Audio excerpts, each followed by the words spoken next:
Picture this, a 73-year-old man lying in a hospital bed, worth more than most people's homes, surrounded by machines that cost more than college tuition. The room overlooks a city where his name decorates buildings and his wealth funds charities, but there's something missing from this scene, something money could never buy.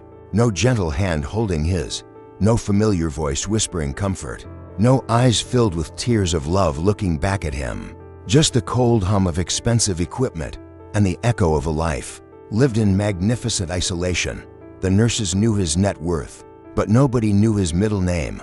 He lived like a king, luxury homes in 3 countries, private jets, millions flowing through accounts like rivers of gold. But in this moment, suspended between life and whatever comes next, all he wanted was something he'd forgotten how to ask for. Someone to squeeze his hand and mean it. Someone to say his name with warmth instead of respect.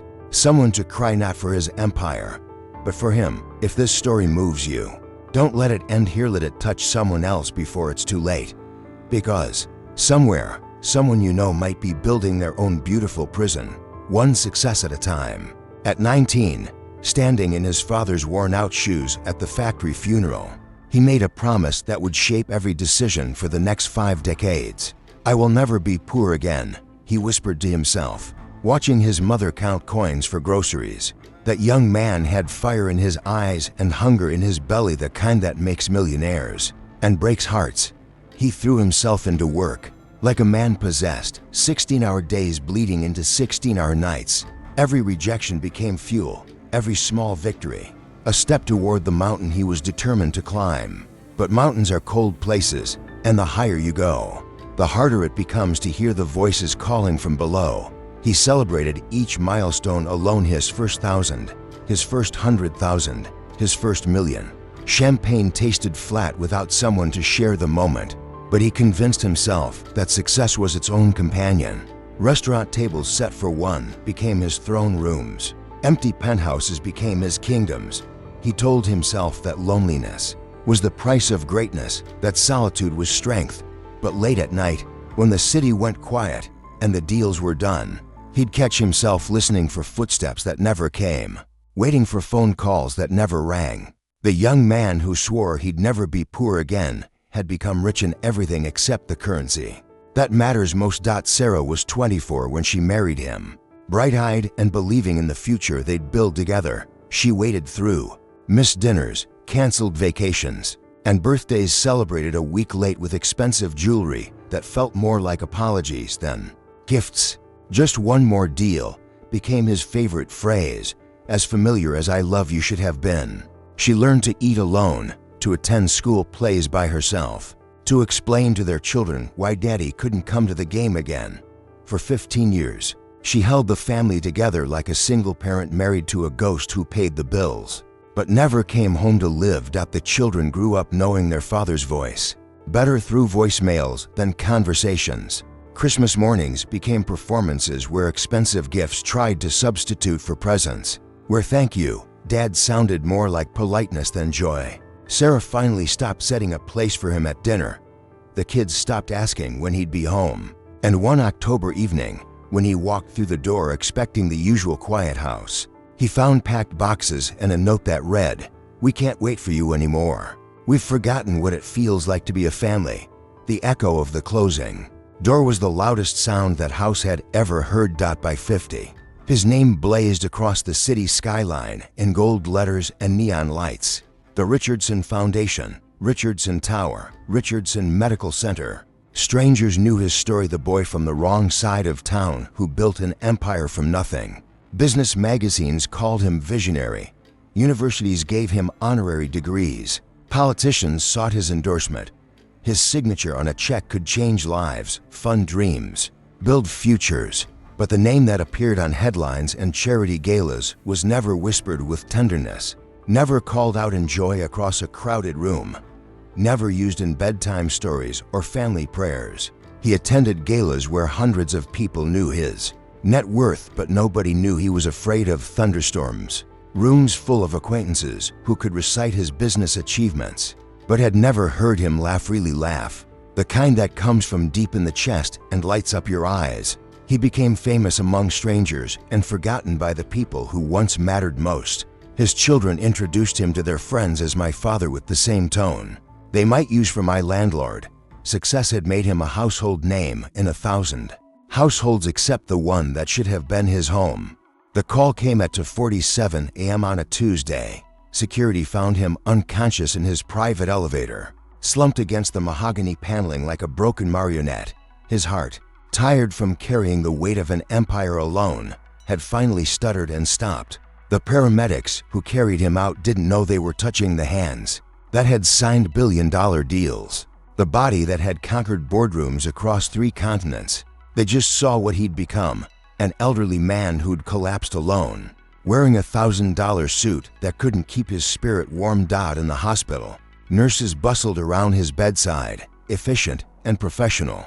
Doctors consulted charts and adjusted machines. His assistant called to reschedule meetings, but the chair beside his bed, the one where love should have sat, remained empty through 3 long days and longer nights. No worried family members camped in the waiting room, no grandchildren drawing get-well cards, no wife holding vigil through the darkest hours.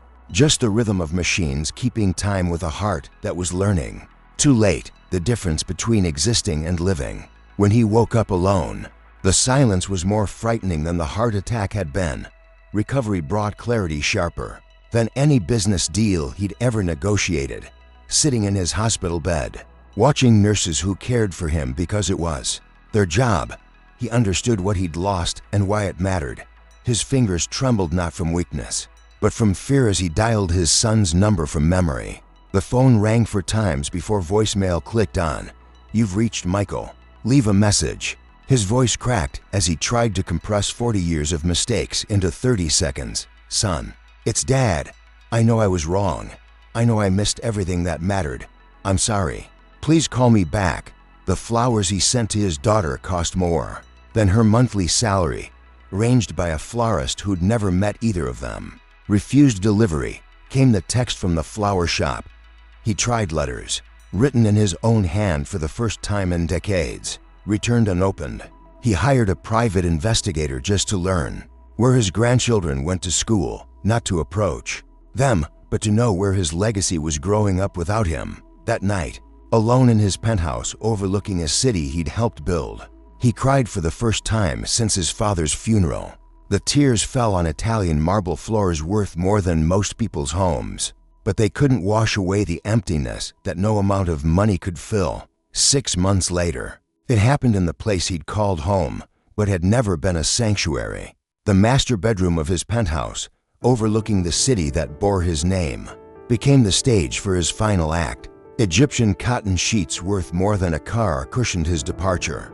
Original artwork watched silently from walls that had never heard children's laughter or midnight conversations between lovers. The room was a museum of wealth, crystal chandeliers casting rainbows on silk wallpaper, Persian rugs soft as clouds, beneath bare feet that would never walk again.